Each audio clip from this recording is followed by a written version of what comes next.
Okay, so as you know from my last video blog, if you actually could be bothered to watch it, which I doubt you would, but so I'm just going to tell you now. Anyway, I really love Philippa Gregory and the Tudors and that whole period of history. So I'm also now starting to extend into later years of that history, including the daughter of James I. Yay! Which coincidentally coincides with quite a lot of the publishing revolutions that we have been learning about in our lectures. There's a particular passage in this book by Christie Dickinson where the main character Elizabeth talks about how she spent so much time away from society and from court, but that she learned a lot from the poets and the writers and all those people who made stories and songs and sonnets and distributed them, and how much she learned basically from the act of publishing. So today, since we're talking about the assemblage of things and the assemblage of how to store published items, I thought I would talk about my books and how I store most of my books in a library because I just keep borrowing them and re-borrowing them. Actually, I need to renew that one because I haven't finished it yet. But anyway, over here, if you can see, is my bookshelf. No judging the books that are there, please. I've had quite a few different stages of reading. But that's how I store my books. And it's not really the most accessible way to store them because that is probably, I'd say maybe a quarter of the books that I actually own. I then have 2 boxes up in my wardrobe, one in the garage, and then more under my desk. So really, I can definitely understand the appeal to new publishing firms which allow it to just be directly downloaded to your computer, although even then, like, my storage in my computer isn't that great because I've got a Dell, and as great as and as much as I love my laptop, it is not quite up to par with storage and even transporting things because its battery life is pretty bad and stuff, and if it's got too many things open, it just got really gather and stuff, and so, you know, my laptop can sort of be an example of the problems that can appear when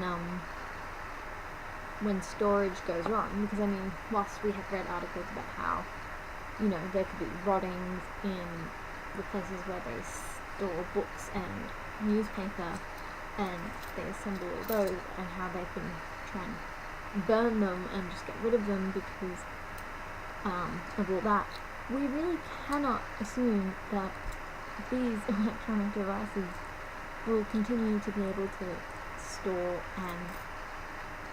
our books. And I guess I've just shifted this from assemblage to storage. But going back on topic, I think that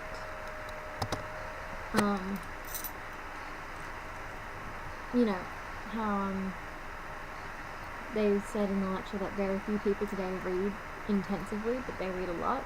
And I know I read a lot, but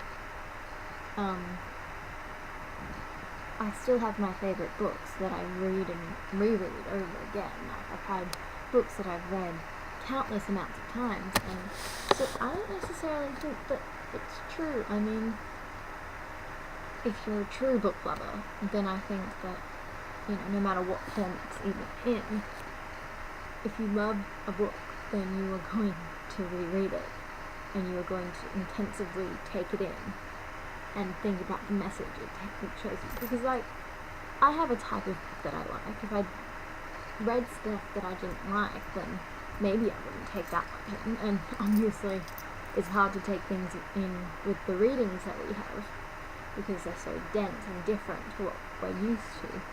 But at the same time, I think that people read more than you think.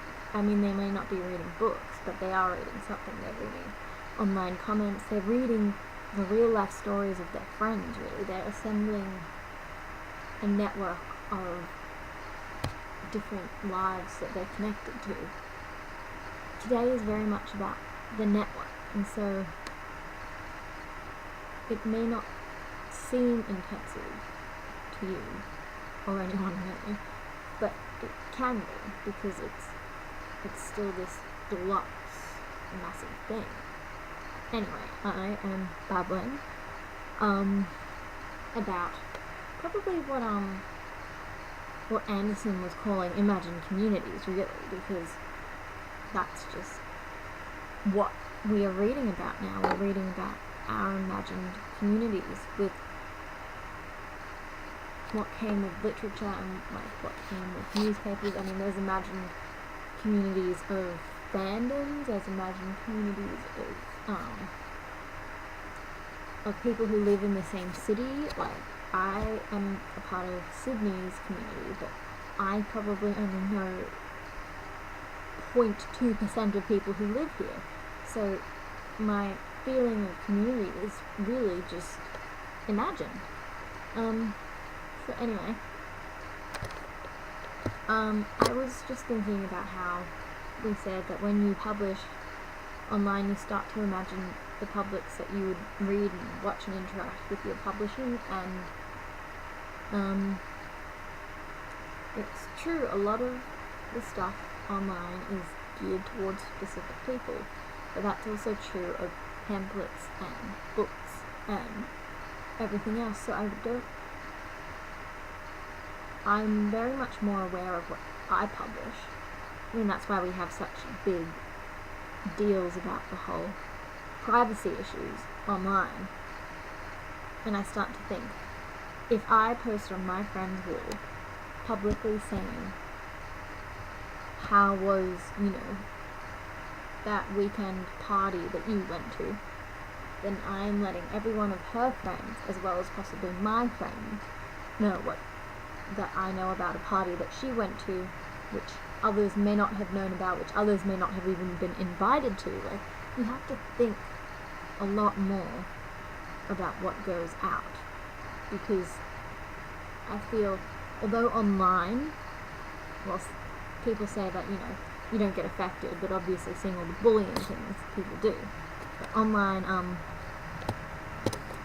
people react faster and at a larger rate. I think that what the biggest thing that we have introduced, or at least not introduced, but the biggest thing that we have expanded on and created as a normal in our society, is sensationalism, and how to assemble that sensationalism is usually by creating a reaction out of people, and people will react a lot more quickly online than they would in person. So that's my view, and I shall speak to you guys next time. This is my blog on assemblage. That lecture was cool. Bye, internet. And everyone, which is probably no one. Bye.